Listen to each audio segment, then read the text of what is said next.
Bem-vinda de volta ao Neutrality Studies. Hoje eu converso com a professora Leila Hudson, antropóloga e historiadora, além de chefe do nosso corpo docente na Universidade do Arizona. Leila, seja bem-vinda. Muito obrigado.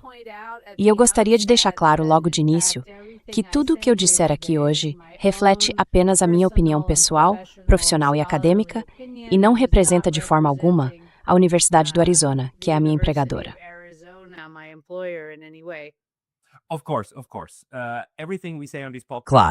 Claro. Tudo que a gente fala nesses podcasts são sempre as nossas próprias opiniões, mas é bom que você esteja deixando isso claro. Você também é um estudioso, claro, da Ásia Ocidental, e é sobre isso que queremos conversar hoje. Você vem acompanhando profissionalmente há muitos e muitos anos o que está acontecendo no que algumas pessoas ainda chamam de Oriente Médio. Mas muitos de nós já estamos mudando essa terminologia. Você pode me contar um pouco primeiro sobre essa questão dos termos? Qual dos dois você prefere, Oriente Médio ou Ásia Ocidental? E, em segundo lugar, qual é a sua avaliação sobre o rumo que toda a região está tomando neste momento?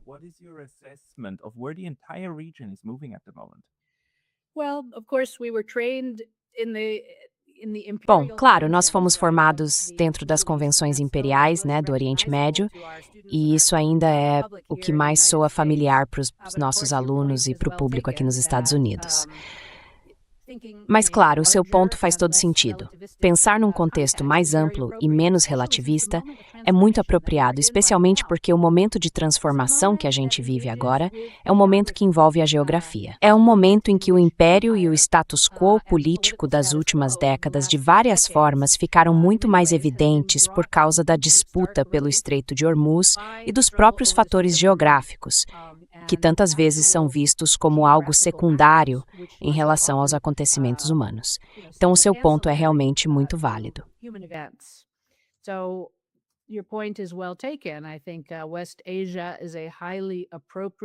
Eu acho que Ásia Ocidental é uma forma muito adequada de abordar o assunto. E, curiosamente, na Universidade do Arizona, por todos os motivos errados, a antiga Escola de Estudos do Oriente Médio e do Norte da África, onde eu passei a minha carreira, foi incorporada a uma escola de estudos globais. De novo, por motivos errados, razões financeiras, economia de recursos e por aí vai. Mas, ao mesmo tempo, é uma mudança de nome oportuna, porque, claro, quando olhamos para a migração, para as diásporas e também para os efeitos da geografia regional, é interessante enquadrar tudo isso numa perspectiva planetária, ou global. Assim, conseguimos observar os movimentos, as trajetórias e as transformações de um ponto de vista um pouco mais distante e, de certa forma, mais esclarecedor.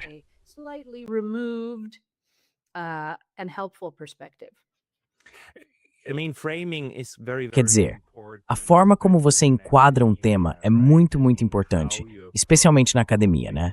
Quer dizer, a maneira como você aborda um assunto vai em grande parte determinar o que você consegue descobrir. Como foi que você tentou abordar a Ásia Ocidental como seu tema?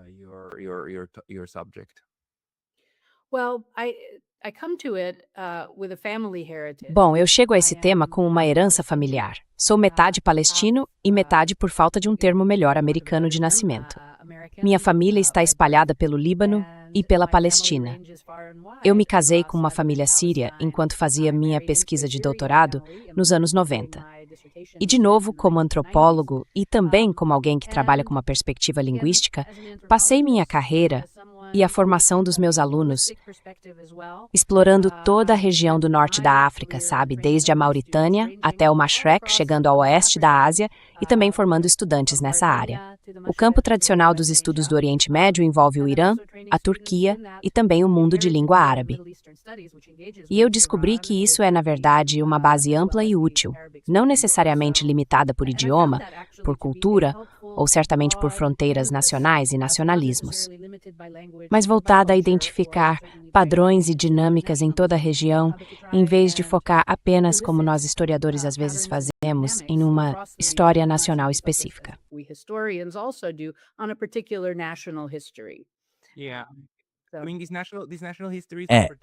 Quer dizer, essas histórias nacionais são especialmente problemáticas no caso da Ásia Ocidental. porque muitas das nações que existem hoje são, de certa forma, heranças do colonialismo, do imperialismo. Muitas dessas nações, do jeito que a gente conhece agora, simplesmente não existiam há 150 anos. O Império Otomano era muito importante e tudo mais.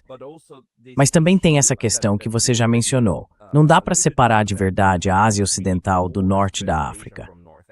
Se você separa a experiência do Líbano da experiência da Argélia, acaba perdendo um ponto muito importante. Como é que dá para juntar tudo isso? Porque a gente também foi meio que condicionado a enxergar os continentes de forma separada, né?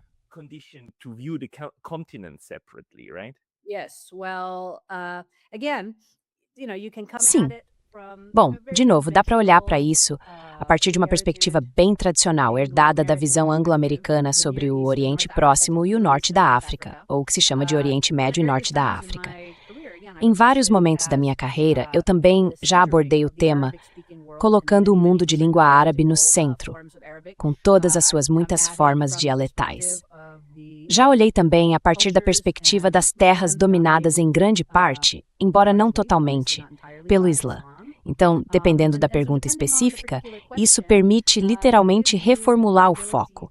Pode ser pela cultura, pela religião, pela língua, pela geografia ou pelas dinâmicas dos impérios, dos estados-nação modernos e contemporâneos.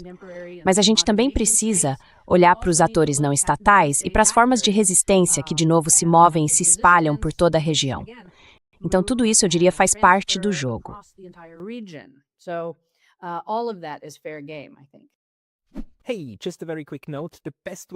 Oi, só um recado bem rápido. A melhor forma de apoiar o canal é se inscrevendo na minha newsletter gratuita no Substack. Você também pode ajudar com uma assinatura paga por lá ou comprando alguns dos nossos novos produtos em neutralitystudies.com. Os links estão aqui embaixo. Te vejo por lá. Agora me diz, para você, qual é a importância da questão da água, dos oceanos? Porque uma das coisas é que o Mediterrâneo conecta muitos desses lugares, se não todos, mas também o Pacífico. Fiquei impressionado quando percebi que o Império de Omã se estendia até Madagascar. É isso mesmo, até Madagascar. Até Madagascar. Não. Bom, com certeza para o leste da África.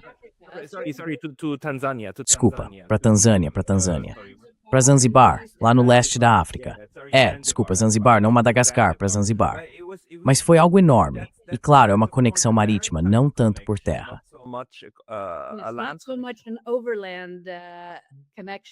Não exatamente uma conexão por terra. Bom, quando eu dou minha aula introdutória para estudantes americanos que são, por vários motivos, e todos eles errados, claro, muito ingênuos em relação à geografia, à história do mundo e coisas assim, eu costumo começar com uma aula sobre a água, em todas as suas formas. Porque, de novo, ela é a fonte da vida, a base da agricultura e o elemento que parece ter dado às civilizações do Oriente Médio uma vantagem inicial em relação a muitas outras partes do planeta, justamente por causa da escassez geral de água.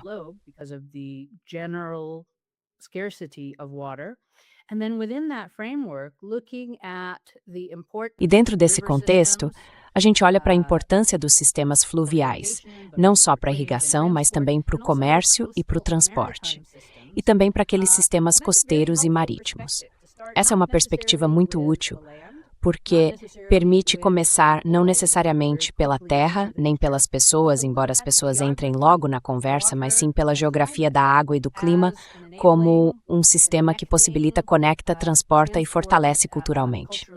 Com certeza. Eu dou aula do meu curso introdutório sobre as culturas do Oriente Médio já há muitos anos. E, como parte da parte de geografia, e eu faço isso toda vez, tem um quiz sobre os pontos de estrangulamento marítimos do mundo.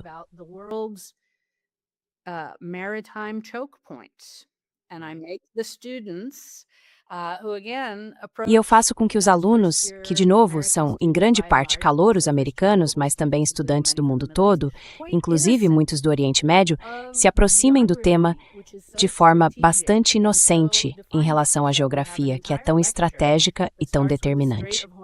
Então, a gente tem uma aula inteira que começa falando sobre o Estreito de Hormuz, o Bab el-Mandab, o Canal de Suez e, em especial, o Estreito de Bósforo. Essa aula ajuda os alunos a como essas rotas históricas de nação estão ligadas à economia do mundo de hoje, que depende do petróleo e outros hidrocarbonetos.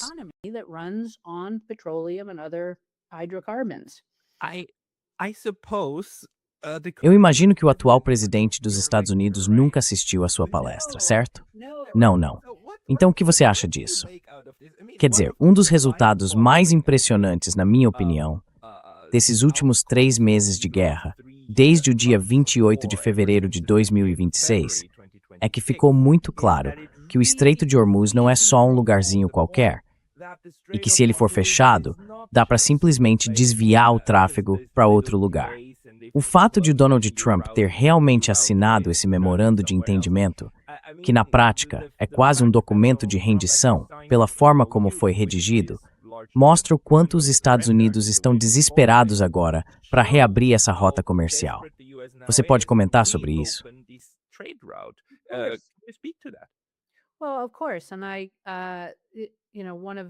Claro, e uma das poucas pequenas consolações desse último semestre foi poder lembrar meus muitos alunos de que eles agora estavam em uma posição privilegiada, simplesmente por entenderem a geografia marítima e a importância crítica que ela tem na era contemporânea, especialmente para a economia mundial baseada no petróleo.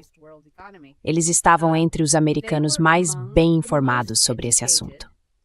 E apesar do nível geral de conhecimento ser baixo, fiquei satisfeito em vê-los sair para o mundo, para conversar com amigos, familiares e grupos sociais, levando um entendimento sólido sobre as dinâmicas que já estavam em jogo lá em janeiro e fevereiro.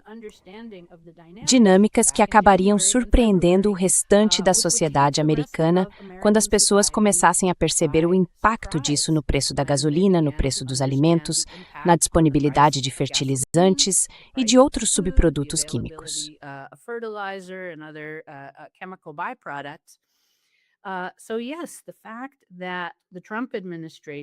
Então, sim, o fato é que o governo Trump e o próprio presidente, com esse jeito impulsivo dele, provavelmente empolgado com o que chamaram de vitória na Venezuela, que, claro, acabou sendo ofuscada pela tragédia terrível do terremoto lá, entram nessa situação cheios de arrogância, sem o mínimo entendimento geográfico, cultural ou histórico.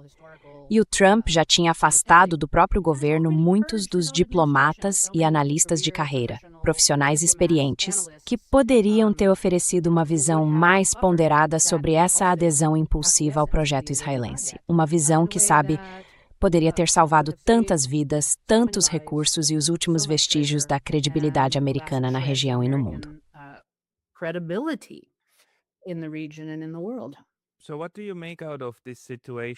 Então, o que você acha dessa situação? Quer dizer, esse conhecimento que é amplamente disponível, o tipo de conhecimento que você tem, que outras pessoas têm, que estudantes têm, que muita gente, provavelmente até dentro da administração, também tem. Porque, caso contrário, não teria sido necessário fazer uma limpeza tão grande. O mesmo vale para as pessoas nas Forças Armadas. Se não tivessem esse conhecimento, também não haveria motivo para removê-las. E, no entanto, tudo isso está sendo eliminado. E essas limpezas acontecem em nome de políticas que, na minha opinião, acabam sendo autodestrutivas. Agora, há quem interprete isso como parte de um grande jogo estratégico, sabe, aquele tabuleiro de xadrez, e que, no fim das contas, tudo se resume a tentar sufocar a China em conjunto. Eu tenho dificuldade de acompanhar esse raciocínio, porque ele me parece grandioso demais na forma como é apresentado.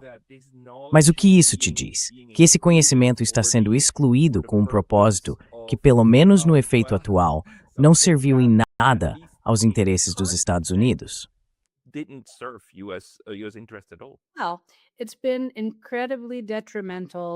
Bom, isso tem sido incrivelmente prejudicial para o status quo dominado pelos Estados Unidos, tanto na região quanto no mundo. Acho que a essa altura isso é inegável para todos, exceto para os mais cegos defensores americanos, e talvez israelenses da guerra. Certo, é isso. Só os ideólogos mais apaixonados ainda negam.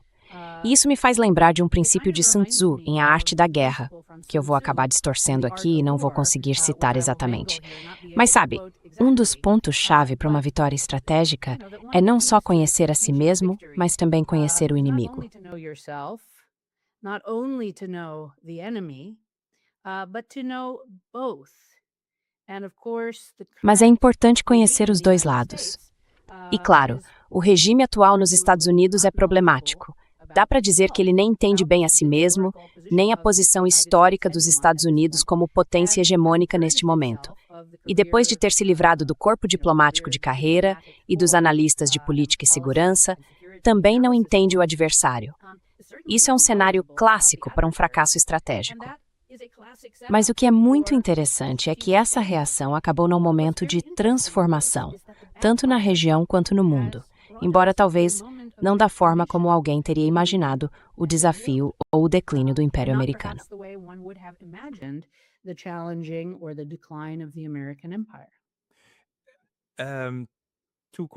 Então, duas perguntas. Existe algum precedente histórico que te venha à mente, a partir dos seus estudos sobre a região, em que impérios tenham fracassado de uma forma parecida com o que parece estar acontecendo agora com os Estados Unidos? E em segundo lugar, essa mudança, você pode explicar melhor o que quer dizer com isso?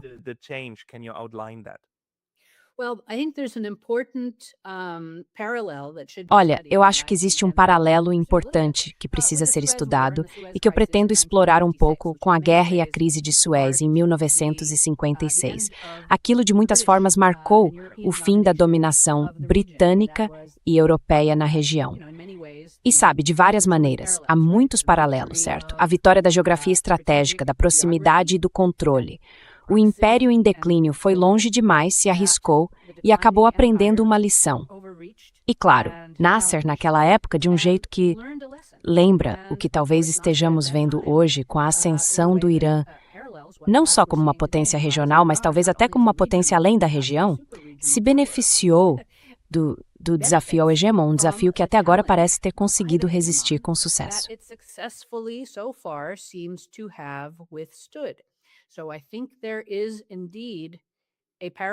Então eu acho que realmente existe um paralelo aí. E também dá para traçar paralelos não baseados em água, claro, mas paralelos com a União Soviética, no Afeganistão, e o momento em que uma grande potência jogando o chamado grande jogo, com estratégias, operações e táticas herdadas, percebe que foi longe demais. Seja por uma combinação de fatores internos, externos, geográficos ou históricos. Então, eu acho que chegamos a um ponto que, sinceramente, eu nunca imaginei ver nesse período, ou talvez nem mesmo na minha vida.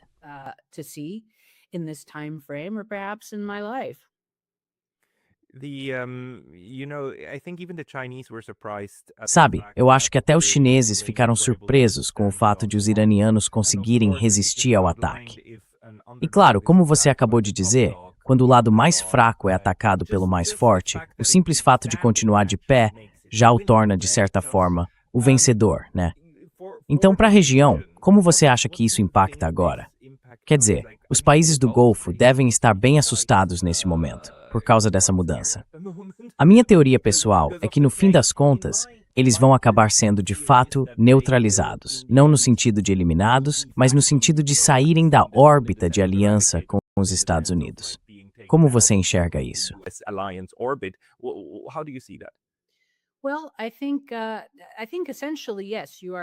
Bom, eu acho que no essencial, sim, você está certo. O ritmo e a natureza desse conflito permitem o que a gente está vendo agora, depois, e como consequência do memorando de entendimento de 17 de junho. É, digamos assim, uma mudança gradual, uma capacidade de fazer ajustes menores, em vez de grandes mudanças violentas e destrutivas que todos nós temíamos lá em março e até bem dentro de abril, quando a guerra ainda era intensa. Presível e os mísseis estavam voando. Então, por causa dos altos custos, especialmente para os Estados Unidos, que apareceram na forma de preços mais altos e de possíveis problemas políticos futuros para o governo Trump.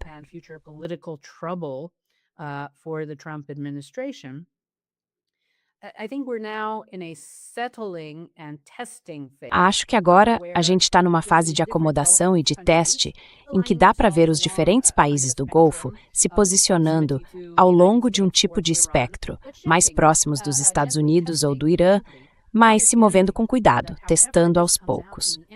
Eles entendem que, seja qual for o resultado final, aquela estratégia inicial de colocar todos os ovos na cesta das bases militares americanas precisa ser diversificada. E essa diversificação vai ter diferentes formas e intensidades em toda a região.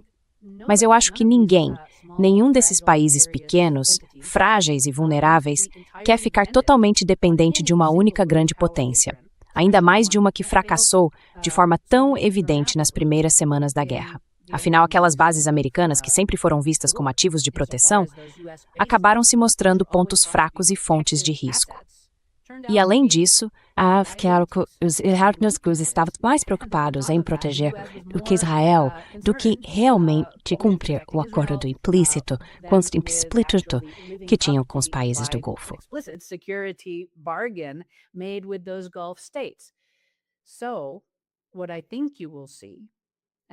Então, o que eu acho que a gente vai ver, e de novo, vai ver isso de várias formas diferentes, dependendo das entidades que continuarem viáveis, é o desenvolvimento de relações, antes de tudo, com o Irã, que, por uma questão geográfica, não vai a lugar nenhum, certo? Então, ajustes vão ser feitos, alguns com mais entusiasmo, outros com mais resistência, mas eles vão acontecer. E outras alianças regionais vão se fortalecer.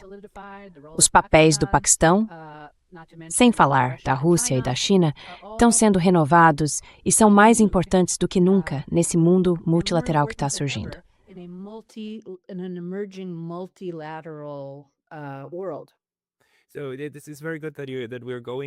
Então é muito bom que a gente esteja indo para lá. O que você acha que vai ser a nova ordem, ou a ordem que está surgindo agora, na Ásia Ocidental, incluindo também o norte da África? Porque a última grande transição que você já mencionou foi a passagem do controle britânico sobre a região. Tá, vamos voltar um pouco mais no tempo. Primeiro, tivemos o controle otomano, o controle turco da região. Depois, isso passou basicamente para o controle britânico. E então, os britânicos passaram o bastão para os americanos. E agora já faz quase 80, quase 100 anos de controle americano nessa região, com seus diferentes aliados e tudo mais. Para onde isso vai a partir daqui?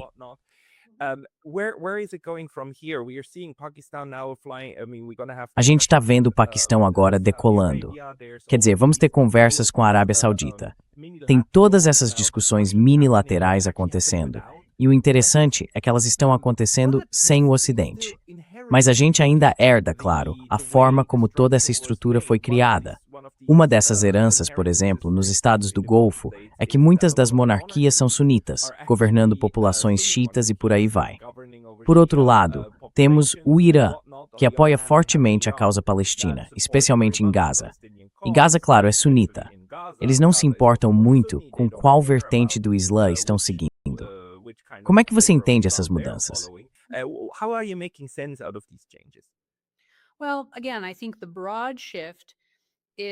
Bom, mais uma vez eu acho que a grande mudança é em direção ao multilateralismo, a relações sustentáveis com os vizinhos, na região e também com outras potências de fora, como de novo Rússia, China, Paquistão, além, claro, do papel tradicional da Europa. Então há muitos atores e a gente vê todos eles se misturando agora em vários tipos de novas formações bem interessantes. Dá para ver eles se reunindo no G7. E olha, o Ahmed al-Shara não estava nessa reunião do G7, mas ele foi convidado para o último encontro. E também dá para perceber o surgimento do que estão chamando de uma OTAN islâmica, liderada pelo Paquistão.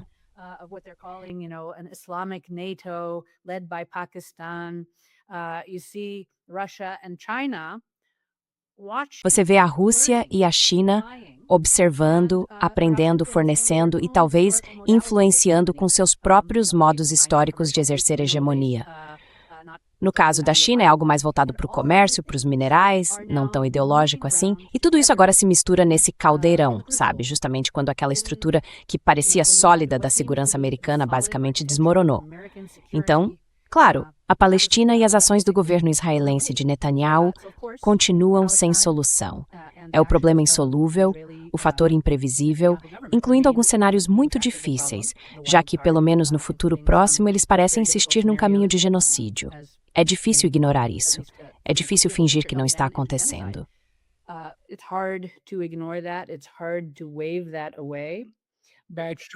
Isso não pode ser ignorado e também não pode ser simplesmente deixado de lado. Eu acho que esse é o crime da nossa época. mas esse crime ainda está sendo cometido neste exato momento.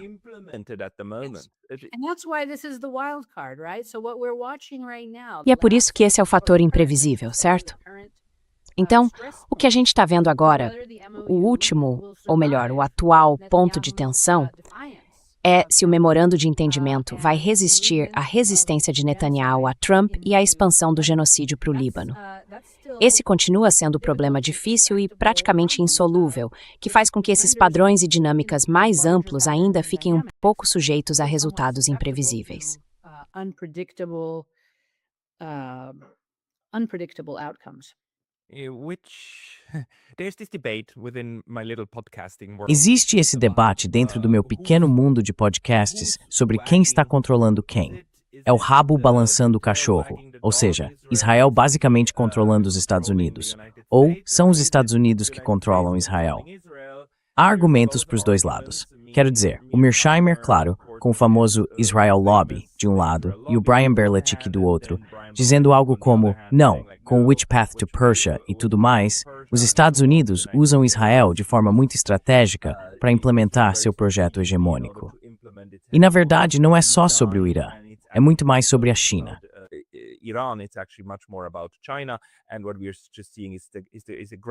O que a gente está vendo é uma grande ilusão. O Joe Biden, claro, com aquelas palavras famosas no Congresso dos Estados Unidos, dizendo que se não existisse Israel, teríamos que inventar um. Isso nos serve muito bem.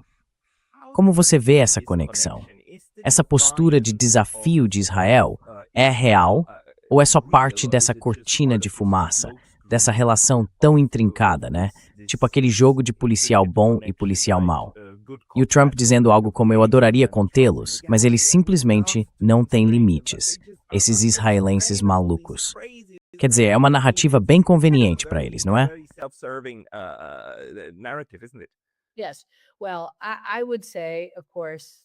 Sim, bom, eu diria que, claro, como americano, ao observar a dinâmica política interna dentro do governo Trump e também dentro do Congresso dos Estados Unidos, acho que não dá para negar que, de fato, o país acabou se tornando dependente do seu parceiro israelense mais jovem, de tantas formas, que isso acabou enfraquecendo a soberania americana e a capacidade de fazer uma grande estratégia sem a orientação e, às vezes, até a direção desse parceiro menor.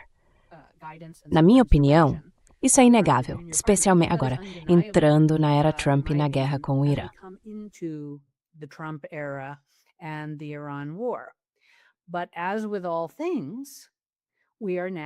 Mas, como em tudo, a gente está agora num momento de transformação.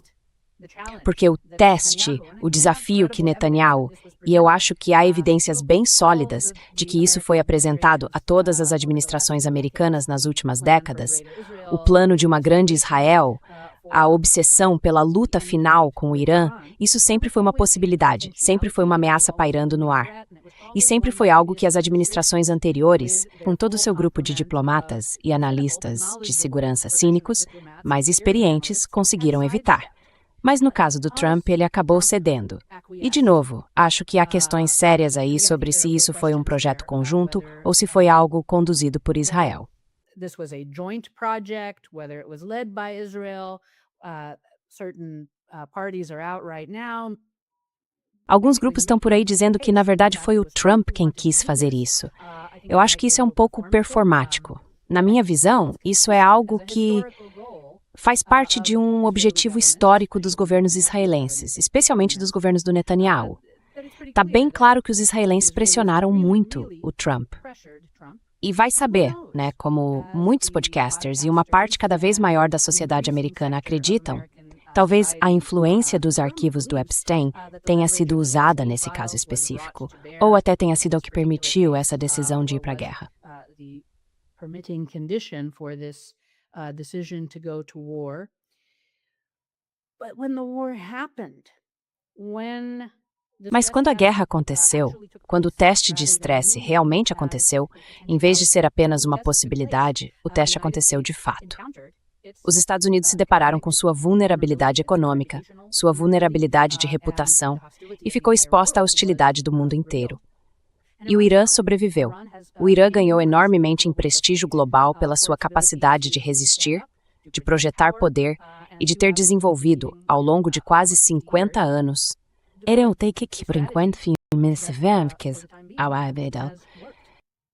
and is going to change the region and the world. Yeah, Olha, a minha análise dessa estratégia é que ela basicamente se apoia em dois pilares. Primeiro, a capacidade de absorver perdas, mesmo com vidas em jogo, inclusive da liderança mais alta.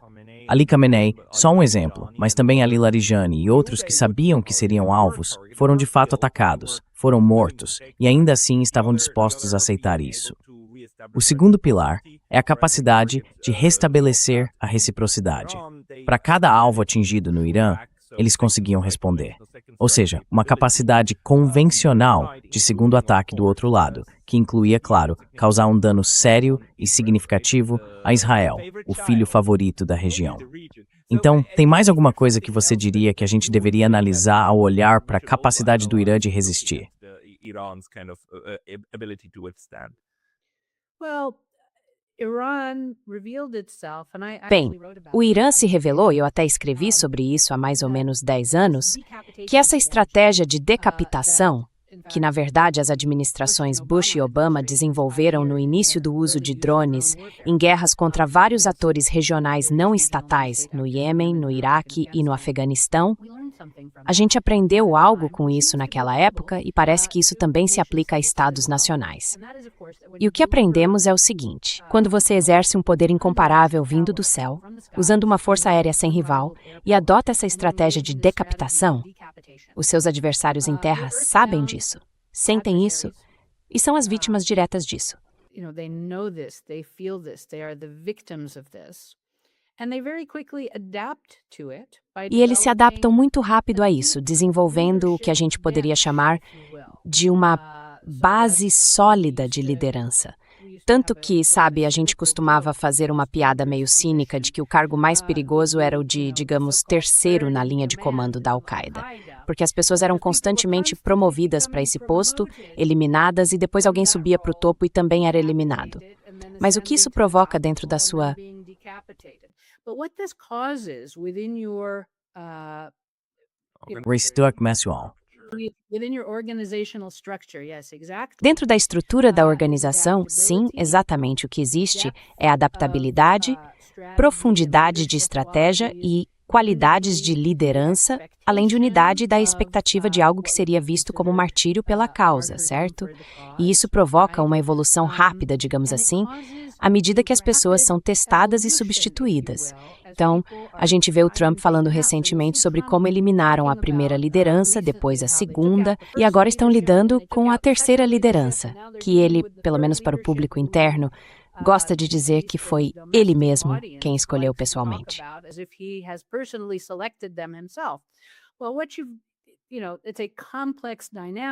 Bem, é uma dinâmica complexa em que, claro, a terceira camada de liderança é aquela que viu seus mentores, seus heróis, seus líderes, seus moderados, inclusive na figura do, digamos, líder supremo, do pai e de outros membros da família, serem brutalmente assassinados, certo? Isso provoca tanto um endurecimento quanto uma possível radicalização, à medida que os moderados, que chegaram ao poder em tempos não violentos, são eliminados. E isso também estimula dinâmicas organizacionais rápidas, que produzem novos líderes, novas técnicas. Então, na verdade, isso acaba revigorando, mobilizando, radicalizando ou endurecendo uma organização típica de resistência. To your typical resistance organization, right? You're increasing the speed of learning. Você está acelerando o ritmo de aprendizado, porque os níveis mais baixos aprendem com os níveis mais altos. E eles vão tentar fazer algo a respeito. E se falharem, o próximo nível assume. Acho que essa é uma das coisas que os israelenses não entendem tão bem, que o outro lado não é formado só por bárbaros que fazem tudo por causa do chefe. E que se você matar o chefe, a tribo vai se desfazer. Não, não é assim que funciona.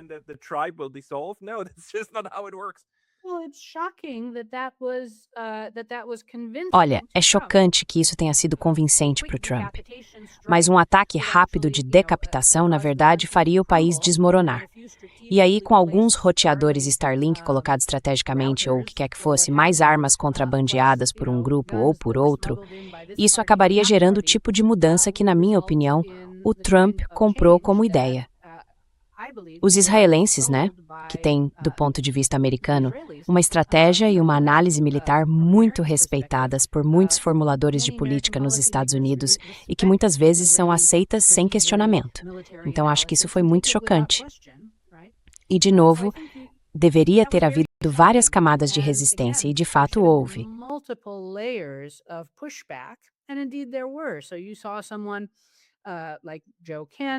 Então, você viu alguém como Joe Kent, que era chefe de contra-terrorismo, tentando resistir a essa visão, mas sendo afastado da estrutura. No fim das contas, e isso a gente vê nos trechos do relatório atual, o livro do momento Regime Change, que eu ainda não tive a chance de ler, o que temos é uma administração americana formada por um círculo muito fechado e pouco instruído de assessores do Trump. Gente que trabalha com base na ignorância, em conselhos vindos de Israel, em pressões políticas e talvez em outros tipos de pressão social, como chantagem. E é difícil imaginar um aparato de tomada de decisão pior para enfrentar o tipo de teste que eles escolheram de forma voluntária encarar.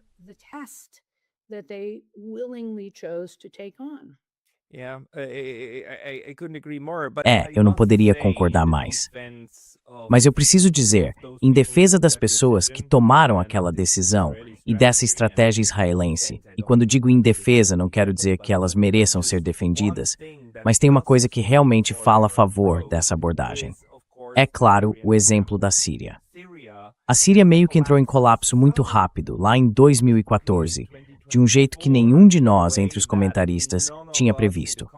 Pelo menos, não as pessoas que eu ouvia na época. At least not the people that I was listening to. In hindsight, you can say, yes, it was a 10-year or... Olhando para trás, dá para dizer que sim, foi um processo de 10, talvez 12 anos, de erosão gradual das estruturas de poder na Síria e tudo mais. Mas ainda assim, tudo aconteceu muito rápido, em dezembro de 2014.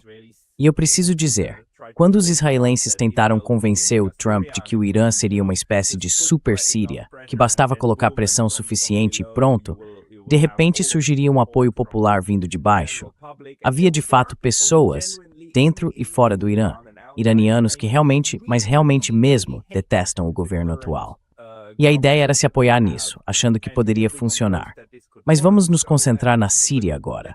Como você enxerga a evolução da Síria, o exemplo sírio e a importância disso nas decisões atuais?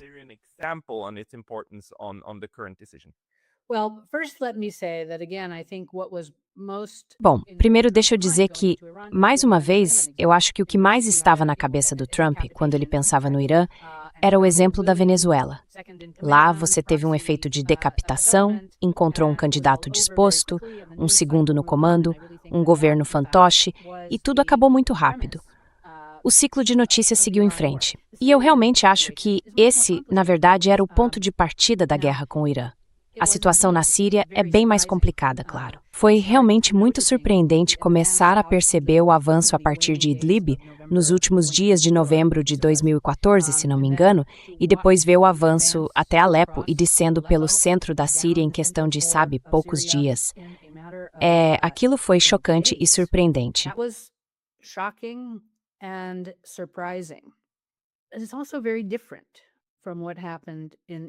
E isso também é bem diferente do que aconteceu no Irã. E ainda não está claro para mim, mesmo sendo alguém que estuda principalmente a Síria, esse é o meu foco principal, qual foi exatamente a combinação de influências turcas, americanas e talvez até israelenses que levou aquilo a acontecer. Mas a população síria, e esse é um ponto que muitos analistas ocidentais deixam passar, especialmente aqueles que defendem com entusiasmo o regime de Assad como parte do chamado eixo da resistência, esses analistas subestimam seriamente o quanto o regime de Assad era detestado e odiado pela maioria dos sírios. Sim, havia comunidades minoritárias que estavam profundamente ligadas ao regime.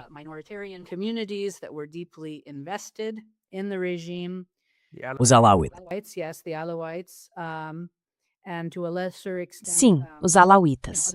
E, em menor grau, outros grupos minoritários na Síria, que por décadas tinham ligado a própria segurança ao regime, certo?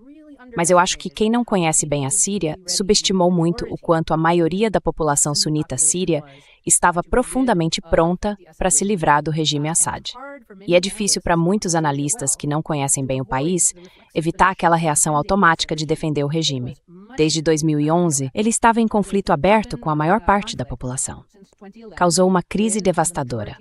Matou centenas de milhares de pessoas, forçou milhões a fugir ou se deslocar e acabou ficando com pouquíssimos defensores ou aliados, mesmo dentro dessas comunidades minoritárias que não estivessem agindo por medo ou por costume.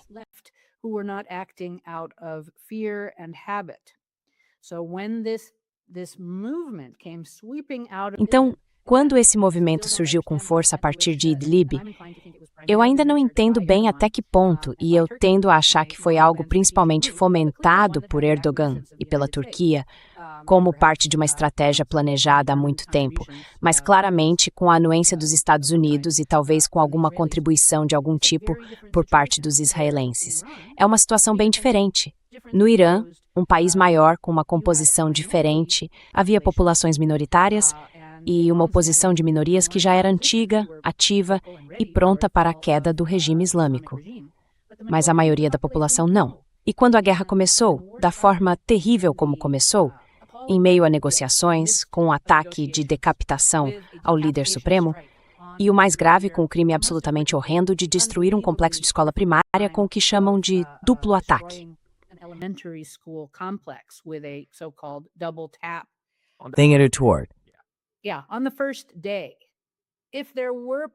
Sim, no primeiro dia. Se havia grupos, e certamente havia, que gostariam de participar de uma mudança de regime no Irã. E alguns que, claro, tinham saído dessas manifestações e tentado fortalecê-las com conexões de dados e armas, tudo isso foi varrido pelo ataque surpresa terrível, feito a mando de Israel. Eu dei algumas entrevistas logo nos primeiros dias de março, dizendo que, com base em tudo o que sabemos sobre dinâmicas organizacionais e nacionais, as pessoas tendem a se unir em torno da bandeira. Nessa combinação específica, uma maioria enorme, indignada, ferida e abalada, o armamento de uma pequena minoria não teria como mudar esse quadro. E, de novo, são dinâmicas muito diferentes, certo?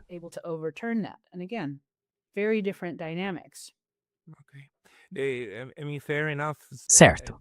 Quer dizer, faz sentido que vocês tenham uma composição política completamente diferente, né? Isso acaba levando a duas reações possíveis. Ou o país se une em torno da bandeira, ou, como aconteceu na Síria, há um abandono geral, inclusive dentro das próprias forças militares do governo na época.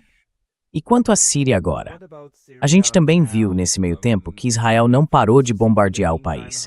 Sempre que quer destruir algum tipo de infraestrutura, simplesmente vai lá e faz. Chama isso de parâmetro de segurança, que, claro, é basicamente um jargão israelense para justificar mais ocupação.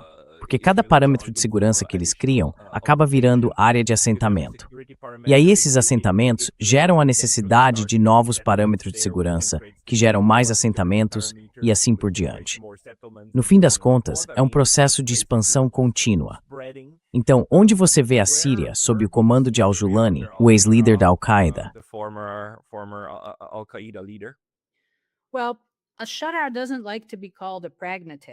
Bom, o al-Julani não gosta de ser chamado de pragmático. Ele deixou isso bem claro em algumas entrevistas, quando os entrevistadores sugeriram que ele era, alguém adaptável e pragmático. E ele reagiu com força a essa ideia de que seria, de fato, um pragmático. Mas veja, ele ainda tem uma popularidade impressionante, apesar de não ter conseguido recuperar a economia nesses 18 meses ou lá quanto tempo já passou.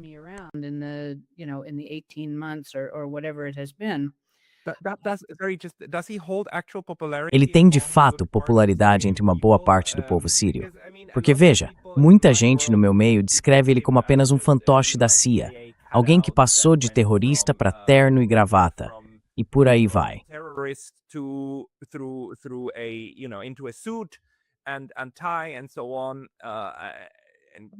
That is a dominant discourse, right, among Esse é um analysts discurso who don't know Syria dominante, well. né, entre They're analistas que taking não conhecem bem a this Síria. position. E é muito You know, for tentador people adotar uma on the posição European pró-Assad, left, sabe? Especialmente para that pessoas da perhaps esquerda europeia e americana. underestimates Mas isso how acaba incredibly subestimando popular o quanto Ahmad Ahmad al-Julani se tornou incrivelmente as popular this à medida que as pessoas foram conhecendo ele nos primeiros meses e no primeiro ano da sua, digamos, revolução. his you know, basically revolution.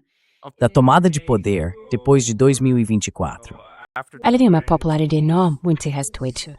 Agora, He enjoys enormous popularity and respect. Now, what he has showed, and again, if you take him at his word, o que ele mostrou, e de novo, se a gente levar o que ele diz ao pé da letra, mesmo ele não gostando de ser chamado de pragmático, o que ele mostrou foi disciplina, certo? Foi muito surpreendente ver, mais uma vez, a disciplina militar, as operações, o desenvolvimento do seu posto avançado em Idlib, que acabou virando uma área relativamente próspera dentro da Síria. A maioria das pessoas via Idlib como uma cidade de quarta ou quinta importância no país. Ninguém prestava muita atenção nela, a não ser como refúgio dos últimos remanescentes de várias forças de resistência. Então, ver aquilo se tornar a base de uma campanha militar bem organizada e disciplinada, que fez as forças de Assad, degradadas, cansadas e desprezadas, simplesmente desaparecerem diante dela, foi algo que no começo muita gente nem acreditou. People didn't believe it at first. They were fearing violence in the streets. Eles estavam com medo de que houvesse violência nas ruas. E quando isso não aconteceu, quando a ordem foi mantida, isso foi um avanço muito importante. Outro ponto em que ele mostrou uma disciplina fora do comum foi justamente ao se conter e não comentar no calor do momento aqueles bombardeios e incursões de Israel, certo? E isso acabou gerando esse ceticismo sobre se ele seria algum tipo de fantoche de Israel, um agente da CIA ou algo do tipo. Mas, de novo, bem recentemente, nas discussões que a gente tem acompanhado, não sei se você viu isso, o Trump estava mostrando, ou pelo menos tentando mostrar ao mundo, as diferenças dele em relação ao Netanyahu. Either performing or showing the world his differences with Netanyahu, and we've heard many accounts of their angry phone calls over the last few days as Netanyahu undermines the memorandum of understanding. One of the things that Trump suggested is, I'm going to have Ahmed al-Shara fight Hezbollah in Lebanon rather than the Israelis. That Netanyahu is killing too many people. I'm going to bring in Syria, and Ahmed al-Shara, he knows how to fight Hezbollah, which in fact is reflective of the actual case that Hezbollah... O Hezbollah é inimigo das forças sunitas que agora governam a Síria.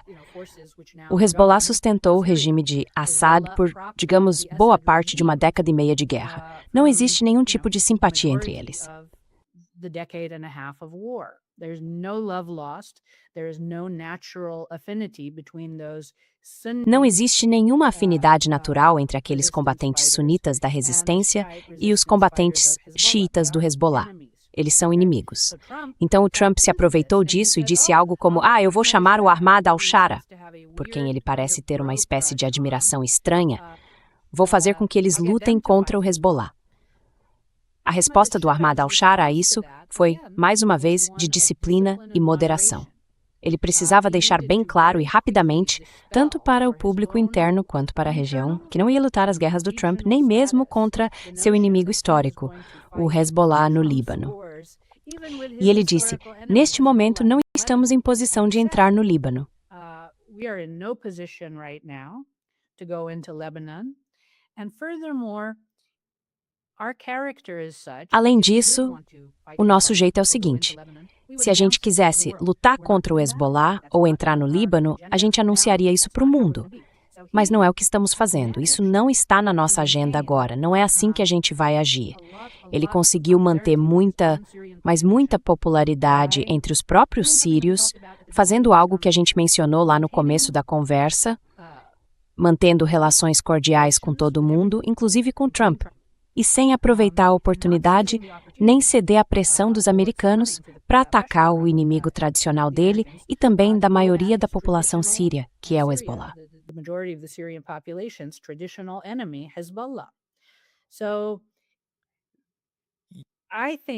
Então, eu acho que nesse sentido a gente vê um modelo de liderança que está se espalhando pela região. É como dizer, eu não vou ser mercenário de ninguém, não vou ser a força de ataque de ninguém, e principalmente depois de uma guerra brutal da qual acabamos de sair, não vou mergulhar em outra guerra. Ele não tem o exército para isso, não tem vontade para isso. E tem disciplina para não fazer isso. Então, ele não vai fazer. E é esse tipo de modelo de liderança que esse novo realinhamento entre os atores locais na região da Ásia Ocidental pode acabar trazendo.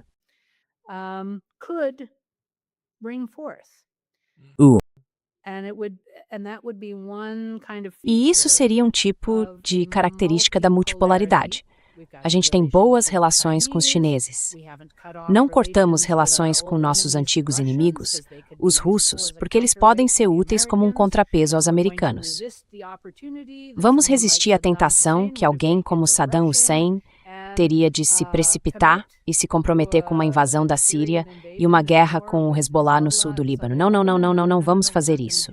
Então, é um desenvolvimento muito cauteloso, muito cuidadoso das relações de comunicação entre os países, sem entrar nos planos e nas tramas de uma potência hegemônica em declínio, ou de qualquer outra hegemonia, espero eu.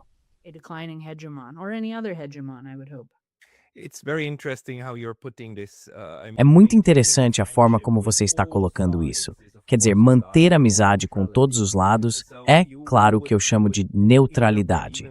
Então você interpretaria até a Síria, sob o comando de al-Assad, dessa forma. E se eu entendi direito, você também diria que o al-Assad é provavelmente mal compreendido, até mesmo entre os comentaristas, que em grande parte o veem, e eu preciso dizer eles o veem, como um fantoche da CIA, alguém colocado ali para comandar em favor dos Estados Unidos e de Israel.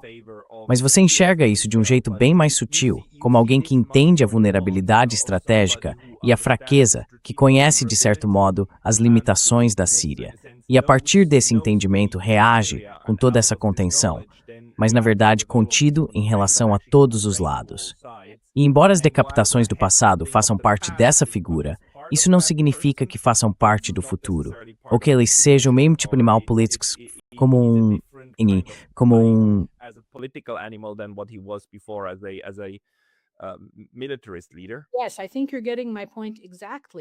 Sim, acho que você entendeu exatamente o que eu quis dizer. E eu acho que a Síria é um dos temas sobre os quais o pessoal dos comentários, como você chamou, mais se engana. Porque eles tendem a colocar a Síria dentro de uma visão preto e branco, sabe? Quando, na verdade, é algo muito mais complexo, muito mais cheio de nuances. E se você acompanha a Síria de perto, como eu acompanho bem de perto, vai ver o Ahmed al-Sharaa cometendo alguns erros. E, de fato, houve erros sérios em permitir a entrada de alguns aliados dele da Al-Qaeda que não eram sírios e que acabaram causando destruição e cometendo massacres terríveis em algumas regiões costeiras e em redutos de minorias, inclusive no caos que aconteceu no sul da Síria.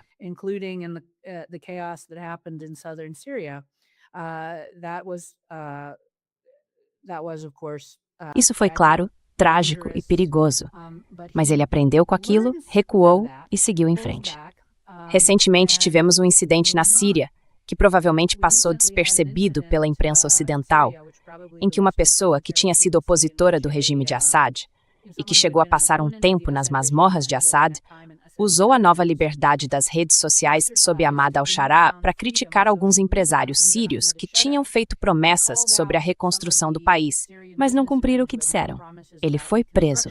Esse dissidente foi preso. Pois bem, as redes sociais sírias perceberam isso e começaram a repercutir o caso. The Syrian social media picked this up. They said, no, Ahmad al-Sharaa, you do not. Eles disseram não, Ahmad al-Sharaa não deve tratar os dissidentes da mesma forma que Assad tratava. E em menos de uma semana o cara foi solto. Então, ele realmente responde a esse tipo de conselho que vem das redes sociais de sírios cosmopolitas espalhados pelo mundo, de sírios no exílio, de gente que está tentando lidar com o potencial e a possibilidade de algum tipo de extremismo sunita, que todo mundo está esperando para ver se vai surgir na Síria. Vou te dar outro exemplo. Eu assisto muita série e televisão síria e nas últimas 2 décadas a Síria acabou virando uma exportadora regional de dramas, comédias e todo tipo de produção televisiva.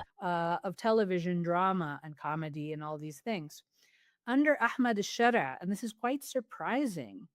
Sob o comando de Ahmad al-Shara, e isso é realmente surpreendente, os padrões culturais que a gente vê nas produções dramáticas sírias agora incluem cenas ou alusões a encontros sexuais bem mais ousados, algo que nunca aparecia nas produções sírias durante o regime Assad. Então é muito curioso que justamente quando as forças islamistas chegam ao poder, os padrões de televisão sobre o que é permitido mostrar, por exemplo, um homem e uma mulher sentados juntos na cama, mulheres dançando de forma provocante numa boate, ou o uso de drogas, coisas que jamais se viam na longa e respeitada tradição do drama social sob os baatistas, passem a aparecer de repente nas produções sírias.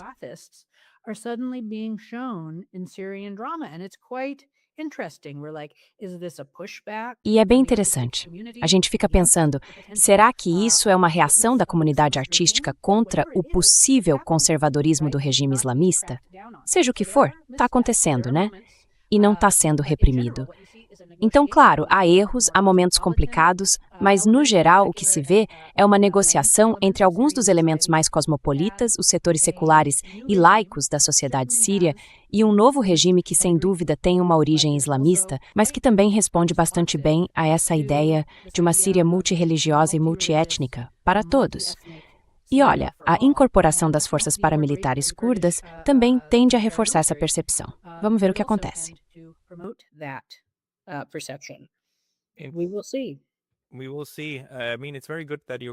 Vamos ver. Quer dizer, é muito bom você estar chamando atenção para isso. Eu não saberia disso e não teria olhado por esse ponto de vista. Alguém poderia se sentir tentado a dizer, tipo, tá, esse último exemplo que você deu pode ser uma forma de concessão aos ideais liberais do Ocidente, se ele estiver mesmo sendo controlado por sei lá o quê. Mas a gente não precisa ir por esse caminho, nem fazer essa sugestão.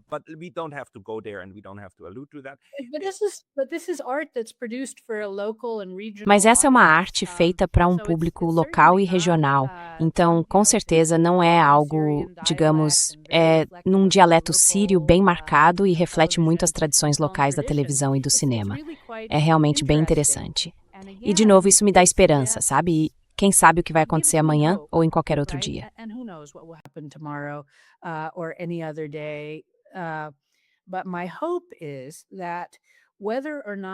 Mas o que eu espero é que, gostem ou não de ser chamados de pragmáticos, os principais atores do Oriente Médio que têm valores tradicionais muito fortes também estejam percebendo, de novas maneiras, por causa desse conflito, que a estabilidade econômica e a prosperidade futura deles dependem do que você chamou de neutralidade multilateral.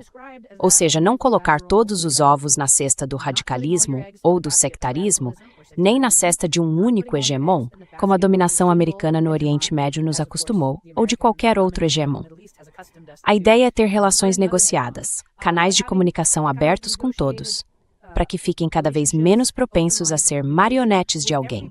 Sempre invocar outra amizade, outro relacionamento ou uma rede de relações para equilibrar quando uma potência, ou aspirante à superpotência, tenta dizer o que você deve fazer. De novo, Israel e a relação entre Estados Unidos e Israel ainda são um fator imprevisível em tudo isso. Mas quando a gente olha para o Golfo, para o Iraque, para o Irã, dá para ver um certo pragmatismo que tem como objetivo final a prosperidade econômica e não a dominação ideológica.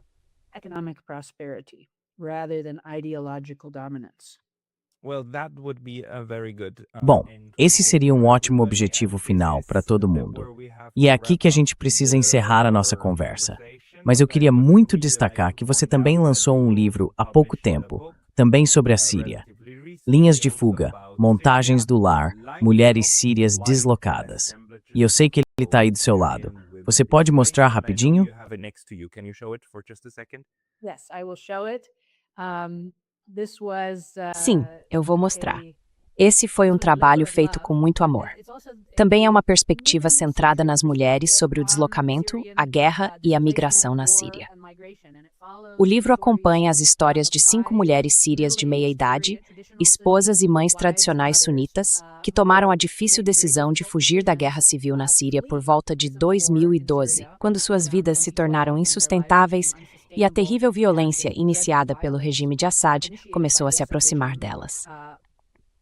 Ele conta como cada uma dessas mulheres e suas famílias decidiu deixar a Síria, buscar refúgio em países árabes vizinhos, como o Líbano e a Jordânia, depois como seguiram para a Turquia e, por fim, como algumas delas enfrentaram as perigosas rotas marítimas do Mediterrâneo até a Europa, ao longo de 5 ou 6 anos.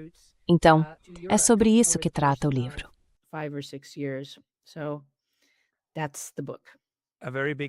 Uma história muito importante, e eu fico feliz que você esteja compartilhando isso com todo mundo. Com certeza, vamos te receber de novo no futuro para falar mais sobre essa região. Doutora Leila Hudson, muito obrigado. Muito obrigado, foi divertido. Fine.